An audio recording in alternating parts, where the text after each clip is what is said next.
Ang Armored Vehicle Launch Bridge, AVLB, na nabili ng Pilipinas para sa Philippine Army, na galing Israel ay dumating sa Batangas noong July 12, 2022.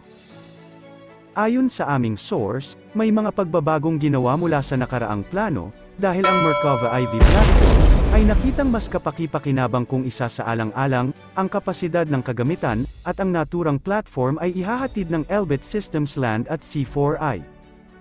Ang paggamit ng Merkava IV chassis ay magbubukas ng panibagong potential opportunities, lalong-lalo na sa ating Armed Forces of the Philippines, AFP. Kung ano ang maaaring magiging pangunahing battle tank ng Philippine Army. Ang bridge ay nananatiling pareho sa naunang proposal, batay sa Israel Military Industries, ngayon ay bahagi ng Elbit Systems, at design ng kumpanyang Leonardo Aerospace Defense Security.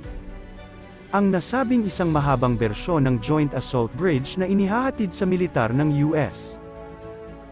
Bridge Layers o Armored Vehicle Launch Bridge, na nakabase mula sa Merkava Main Battle Tank ng Philippine Army, ay nakarating na sa Pilipinas, at ang base unit o chassis para sa mga bridge layer ay nakabase sa Merkava Main Battle Tanks. Ang Armored Vehicle Launch Bridge ay mga combat support vehicle, ito ay idinisenyo upang tulungan ang mga militar, sa mabilis na pag-deploy ng mga tanks, truck, at armored vehicle, sa iba't ibang uri ng mga hadlang gaya ng mga ilog, crater, anti-tank ditches, mga tulay, mga riles ng tren, at mga kanal, o kapag ang isang ilog ay masyadong malalim, para sa mga sasakyan.